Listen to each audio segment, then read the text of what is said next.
კონკურსის ორგანიზატორს ნათია ცაბუტაშვილს და სამოდელო სააგენტო Fashion Charm-ის ხელმძღვანელს ირინა უნაშვილს. დილამშვიდობისა.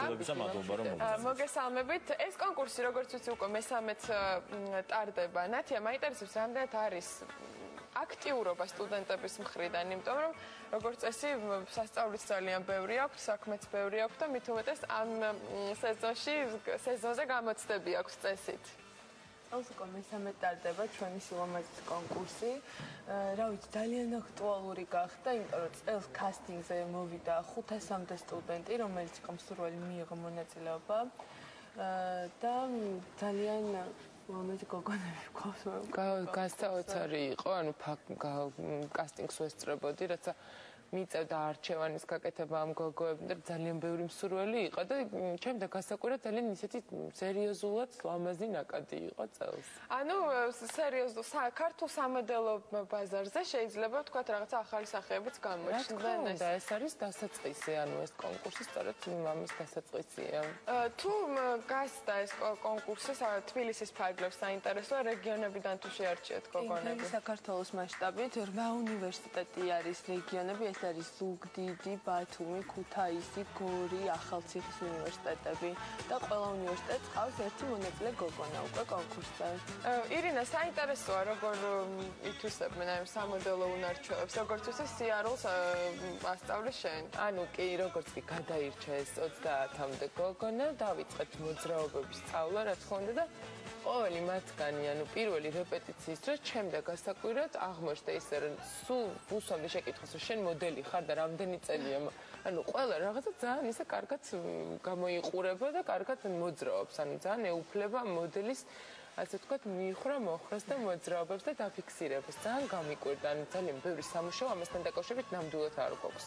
გარდა იმისა, რომ რაღაცა თან ახლა კადრშიც ხედავთ, რომ ფიზიკური მონაცემები და კონკრეტულად რაც შეეხება პარამეტრებს, ნამდვილად არჩევიან ნაკლებობას მოდელებთან შედარებით, არ ვიცი. რაც აღსანიშნავია, ძალიან დიდი პლუსი აქვს ამ გოგონებს ის, რომ გარდა იმისა, რომ არიან ძალიან ლამაზები, ძალიან კარგები, ამასთანავე არიან განათლებულები, იმიტომ რომ არიან სტუდენტები ორიენტირებულები არიან, მაინც ესე თუ ისე სწავლობენ და ეს რაღაცა ერთგვარი გართობის მხარეა და აქედან გამომდინარეც არის, რომ სპორტის და ახალგაზრდობის საქმეების სამინისტრო ესეთ რაღაცას ღონისძიებას ჩუქნის, იმიტომ რომ რაღაც სტუდენტები რაღაც ახალისდნენ, ერთმანეთი გაიცნონ უნივერსიტეტებმა და ასე შემდეგ. დაახლოვდნენ რაც თავი, თუმცა კონკურენციის შეგრძნება ალბათ ძალიან მაღალი იქნება. ესეთი ლამაზი პილოტები და მეზღვაურები თუ გეყოლებიან. ხო, ზუსტად ეს მინდოდა მეთქვა. ჩვენ შეგვიძლია უკვე დავიწყოთ ჩვენება და შევაფასოთ თავად მივანდოთ მაყურებელს მათი შეფასება.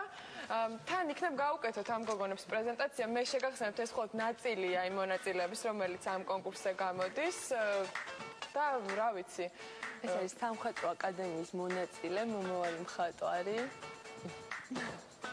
აი ეს გოგონა არის საინტერესო პროფესიის მქონე გოგონა, პილოტი. მე მინდა რომ კარგად დააკვირდეთ, იმიტომ რომ შეიძლება რომელიმე ბორტზე რო ახვალთ სამომავლოდ, შეიძლება იქ პილოტის კაბინაში დაგხვდეთ. სტოკჰოლმის უნივერსიტეტის სტუდენტია ეს გოგონა.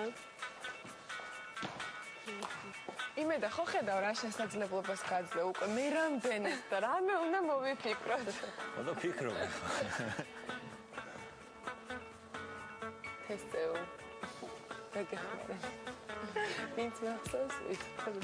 სულ რამდენი გოგონა შეირჩა ეს არის საინტერესო. 29 უნივერსიტეტია, ყველა უნივერსიტეტს ყავს ერთი მონაწილე, ანუ 29 კონკურსანტი. თუმცა ეს კონკურსი არ ამგონია მხოლოდ გართობა იყოს, ისეთი პრიზებია დაწესებული, რომ მე ვფიქრობ მოტივაციაც საკმაოდ დიდი აქვს. გამარჯვებას რას გადასცემთ?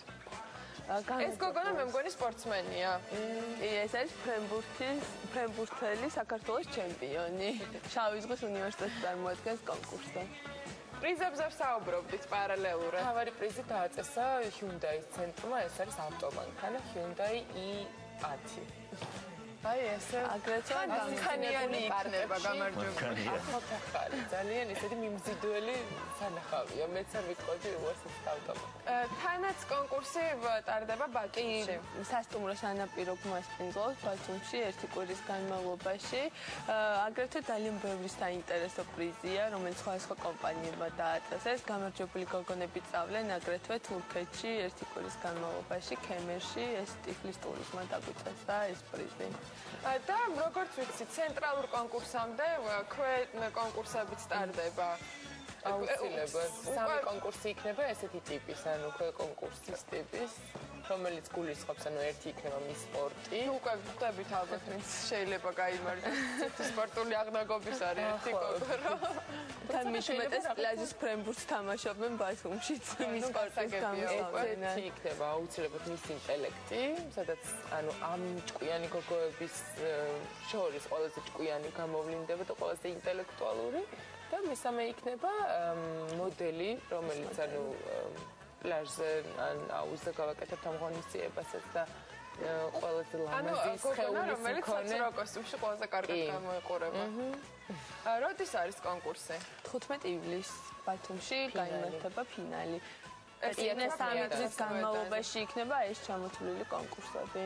მინდა რომ წარმატებები გისურვოთ თქვენც და პირველ რიგში რა თქმა უნდა გოგონებს, იმიტომ რომ როგორც მივხვდით ძალიან საპასუხისმგებლო კონკურსი აქვთ. მინდა ასევე მათ უსურვო წარმატება სწავლაში, ანუ მომავალ კარიერაში, ფრინავებსაც, წამყვანებს, მხატვრებსაც. ჟურნალისტი არის. ჟურნალისტიც ყავს კი. ასე რომ ძალიან კარგი, ესე იგი ჩვენ წარმომადგენლებს ყოფილა ერთი უგულშემატკივრებთ. დიდი მადლობა სტუმრებს, დაგემშვიდობებით. მადლობა. რეკლამის შემდეგ კი სხვა თემებით დაგებრუნდებით.